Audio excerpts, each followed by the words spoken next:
Here's how my dog passed a 50K prop firm challenge in 10 trading days. Tell him, buddy. Isn't that right? What can I do? I mean, he loves trading. So, I mean, here it is. You can see hit all the freaking targets. And I actually already paid to activate this account. I really wanted to continue the series and take his signals on the funded account, but I'll go over in a little bit why I didn't. And I decided instead to just trade it myself. So this is my second funded account I have now. This other one I'm up 1,250. I'm gonna go over how I used my dog to help me pass, all the trades I took, the position sizing, risk management, stuff like that. But yeah, I mean, you can see day one I lost, day two I lost, then I hit the freaking mega win, and then it kind of just went sideways, and then freaking 1, 2, 3, 4 days in a row of wins, and I passed, or I mean my dog passed. Here you can see all the freaking trades, all the executions, and if you want to go and look through, see for yourself, I posted all 10 days on my TikTok. So day one, first trade, this is how I did it. I would put like basically 2 treats or 2 things like this, buy and sell. Whichever one my dog picked is the one I would do. I usually post it the morning after. Post it on 8/28. That means I took the trade 8/27. So you can see he picked sell,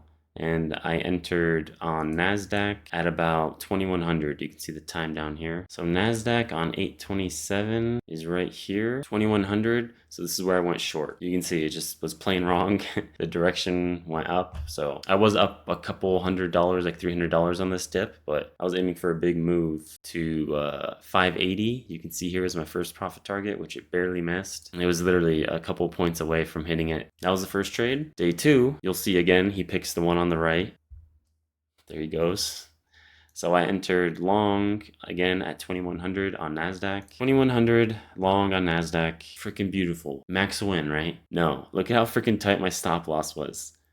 It's because NASDAQ was so volatile, it was moving so much, and I used too large of a position size that I didn't put my stop loss somewhere meaningful, like down here or somewhere here. So I got stopped out literally right here before it reversed. Day three is where my freaking luck turned around, or I guess my dog's luck. You'll see once again, he picks the one on the right side. So buy. At this point, I was like, okay, something's fishy. He keeps picking the one on the right. So I entered long at 20, which is 8 p.m.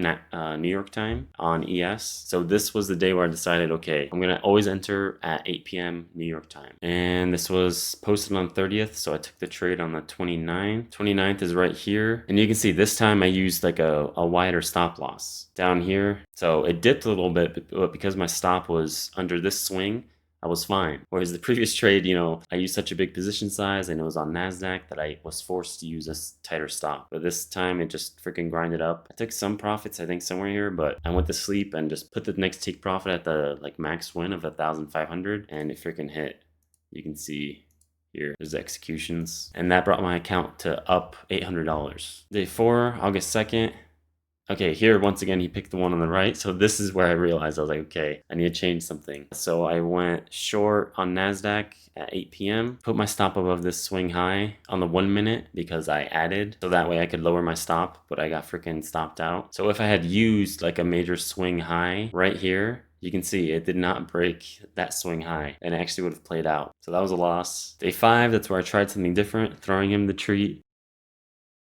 He didn't catch it. It was going short on NASDAQ. This is where I used a $950 stop because I didn't realize how much NASDAQ was moving. I thought it was a 10-point difference, but it was 100. So I left it because I was like, you know what? It's a freaking challenge. I'm having fun. Let's just go for it. And this was the day where I took profit once, right here on this candle's close, entered short. I had a huge freaking dump. I was up $1,000. Then it chopped around. I sold one here before I went to bed, just so I could take profit and move the stop to break even. And Topstep had a glitch, I guess. I woke up, checked the charts here, and it was down 700, so I closed. I was like, what the heck? I'm pretty sure I had my stop at break even. Then the next day, my account balance went back up, so I guess it was a glitch. Realistically, I didn't end the day down 500. I ended it up 160. Day 6 is where I made it obvious. I wanted to pick buy. So I went long at 8 p.m. on ES, which you can see I just used my stop above that swing low here, which was right here. And it looks like a nice run, right? I believe I did something where I freaking screwed myself. So what I did was I added and then lowered my stop, I think probably to this candle, and I got stopped out here for a small loss. If I had just left it, maybe taken profit here or here would have been good. But again, I'm aiming for the freaking big wins. Day 7, again, I tossed him a carrot and he freaking sucks at catching stuff. So that was going short at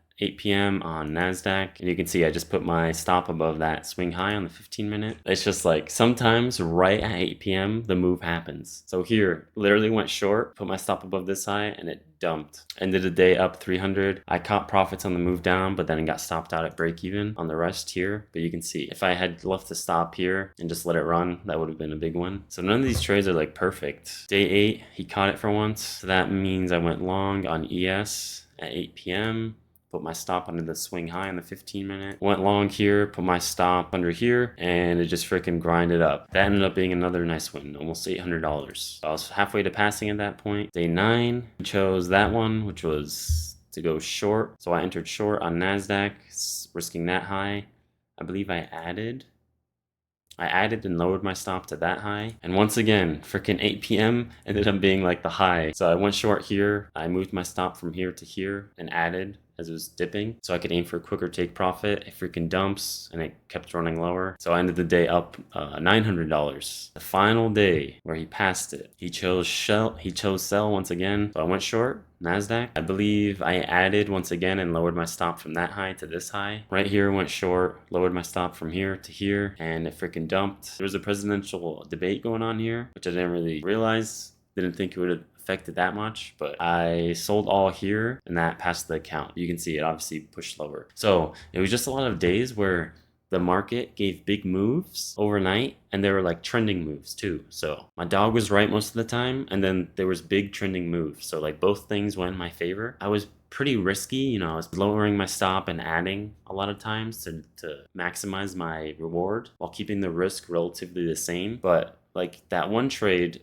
I was risking $900, $950. So it's a good thing I'm on this video though. It brings up a good point because a lot of people are like, this proves how all that matters is risk to reward and like risk management. And this one guy said like a coin flip. And I'm not hating on these people, but like it's not true, because you guys can let me know for yourselves what you think, what conclusions you want to draw from this. The conclusion I drew from this was that it's luck. Freaking 10 days of trading does not prove anything, okay? I'm sure we all know someone who's gotten lucky in the markets, just like everyone in the freaking crypto bull run. If it's going always in your favor, all you have to do is buy, and it's like easy, and you're not like a complete freaking ding dong with your risk management or like full porting, even sometimes full porting. You know, you can get lucky and win big. But most of those people who made money in crypto, they're now coming out and like admitting like, yeah, they lost all of it or they blew it. I don't know one single person who has told me they made money in that market that said they kept it. Other than I think TJR said he made money from that and he like invested it. So he's one of the few smart people. But yeah, 10 days does not tell you anything.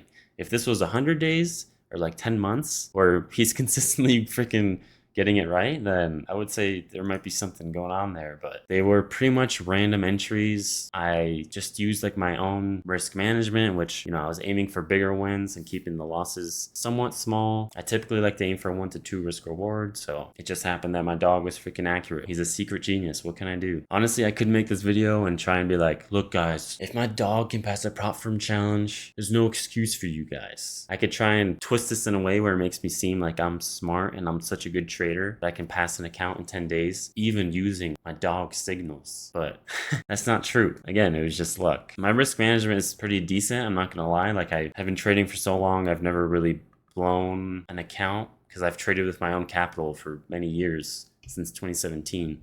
I never once like lost all my money. I think my risk management is pretty good. Again, I was pretty risky with this account though, so I don't think this really proves anything. It just means that it's possible. If anything, it proves that passing a challenge doesn't mean anything. You can get lucky. Even if you get a payout, you can get freaking lucky, especially if it happens quick and with big wins. That just even more proves that it was luck and that you were being risky. If you know anything about trading, if you've been trading for long enough, you know this is true. So whenever I see people like flexing that, oh, I passed an account today, or third account passed in a week. It's like, you're passing 3 accounts in 1 week. You're freaking either being super risky, gambling, or getting lucky. Luck does play a part in trading, but only when you have a good trading strategy, good risk management, good psychology, and you just apply that strategy consistently. Eventually, you're gonna get lucky, catch a big win, or get lucky and catch a big winning streak. But this is something else, you know? So for that reason, I decided to trade it myself instead of allowing my dog to continue to trade it, because I could make money from it, but I think it's just too good of an opportunity for me to not like just capitalize on the luck, trade it myself, and try to make money on this account like I have been on my other funded account. So we'll see where it goes. I started another challenge today and he lost. So kind of glad that I didn't take the trade on the funded account because I'd be kind of salty that he lost. I mean, stick around. If he passes another one, I'll probably let him trade on the funded account.